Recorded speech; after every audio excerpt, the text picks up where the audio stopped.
لیکن میں نے آپ ہی کے والد گرامی سے ایک حدیث سنی ہے. حضور نے فرمایا نحن معاشر الانبیاء لا نورث درہما ولا دینارا. حضور نے فرمایا ہے ہم انبیاء کی جو جماعت ہے ہم وراثت میں کوئی مال نہیں چھوڑتے, اور جو کچھ بھی چھوڑ جائیں وہ پوری امت کے لیے صدقہ ہوتا. رسول کی وراثت نہیں بانٹی جاتی. تو حضرت فاطمہ واپس آ گئی. اتنا ان کے درمیان ہوا تھا, لیکن یہاں ماتھا پیٹ کر کے, سینہ ٹھوک ٹھوک کر کے شیعہ سب کو رلا رلا کر کے کہتے ہیں ہماری ماں فاطمہ کا حق مار لیا تھا ابو بکر نے, صدیق نے جو ہے باغ فدق کھا لیا. اے ظالموں, تم اتنا سمجھتے ہو کہ ابو بکر اگر حق کھا لیے ہوتے تو حضرت علی اس وقت کہاں تھے؟ علی کو کیا تم بزدل آدمی سمجھتے ہو؟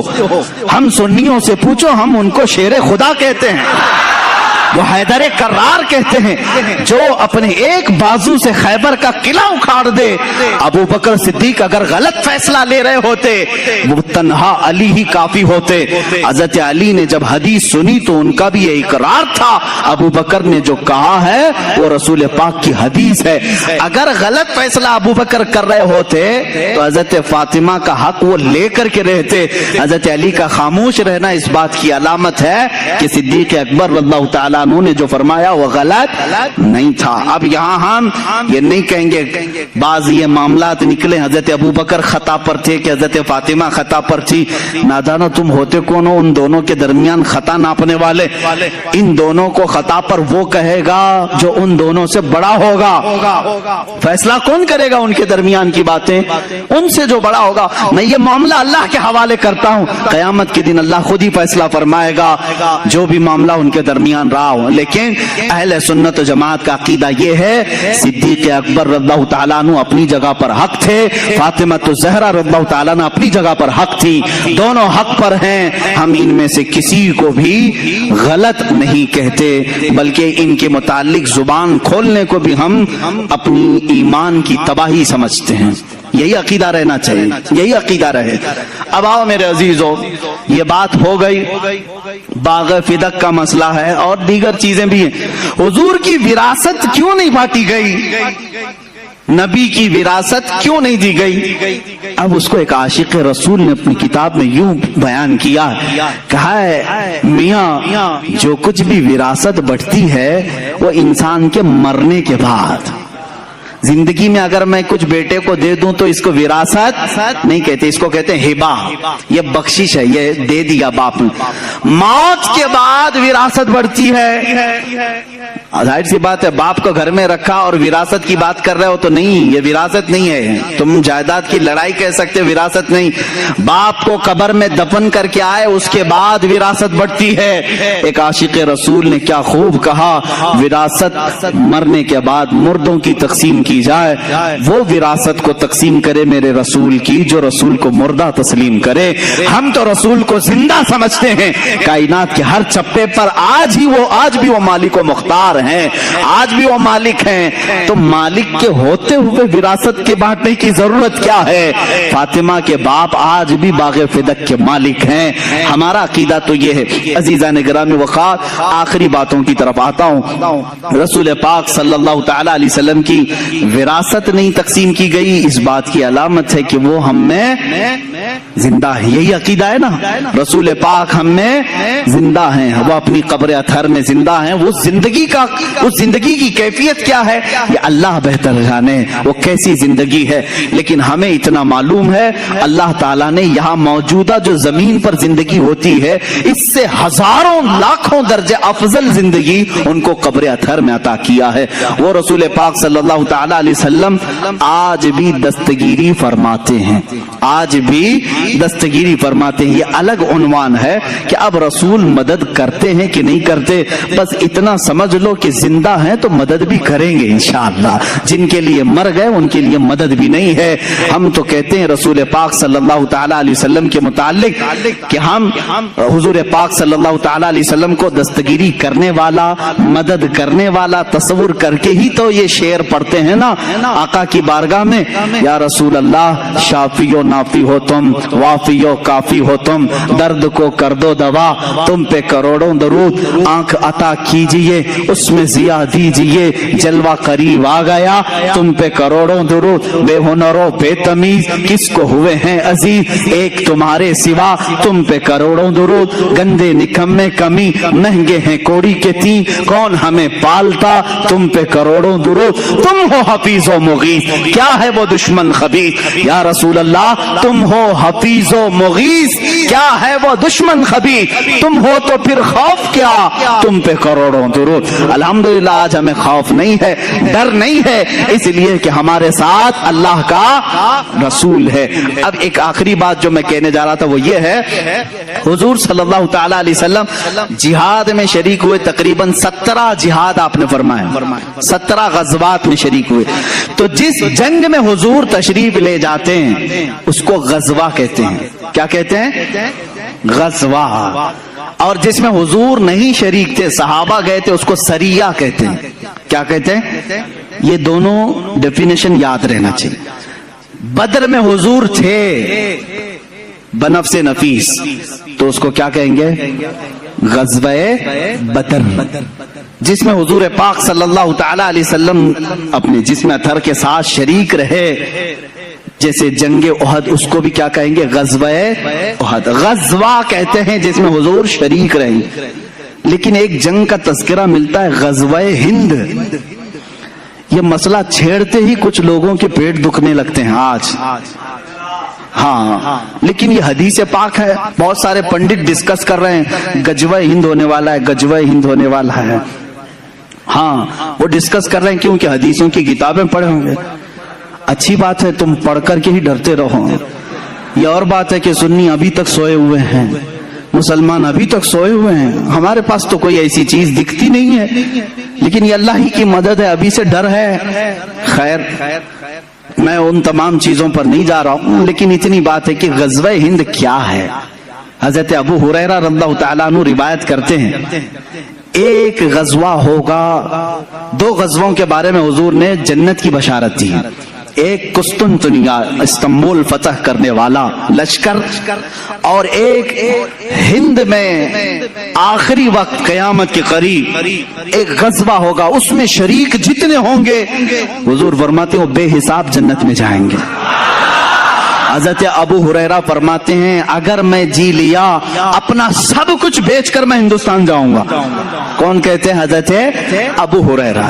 اب وہ غزوے کی ڈیٹیل پھر کسی موقع پر عرض کروں گا، غزوے کی ڈیٹیل پھر کبھی عرض کرتا ہوں، لیکن مجھے یہاں پر بات یہ کرنی ہے یہ قیامت کے قریب ہونے والا ہے، قیامت کے قریب ہونے والا، اور اس کو کہا کیا جا رہا ہے؟ غزوہ ہند۔ اور غزوے کی ڈیفینیشن میں نے کیا بتایا؟ جس میں رسول پاک، تو یہ تو ابھی ہو رہا ہے۔ غزوہ کیسے؟ محدثین نے کہا اے لوگوں گھبراؤ مت، اس غزوے میں بھی رسول تشریف لائیں گے۔ حضور پاک صلی اللہ تعالی علیہ وسلم روحانیت کے ساتھ جلوہ بار ہوں گے، اس لیے اس کو جنگ ہند نہیں کہا گیا، غزوہ ہند کہا گیا ہے، غزوہ ہند کہا گیا۔ اس سے پتہ چلتا ہے کہ رسول قیامت تک زندہ ہیں اور جنگوں کی قیادت بھی کریں گے انشاءاللہ۔ ہم غریبوں کے آقا پہ بے حد درود، ہم فقیروں کی ثروت پہ لاکھوں سلام۔ میرے آقا صلی اللہ تعالی علیہ وسلم کی حیات طیبہ کو یقین کے ساتھ رکھو میرے عزیزو۔ رسول کریم صلی اللہ تعالی علیہ وسلم ہیں، سنتے بھی ہیں، دیکھتے بھی ہیں، مدد بھی فرماتے ہیں۔ اس عقیدے کے ساتھ جیو گے بہت ساری چیزوں میں تمہارے تمیز آ جائے گی، بہت ساری چیزوں میں سدھار آ جائے گا۔ بلکہ آپ کو یہ بھی بات میں بتاؤں، ہر جمعرات کو حضور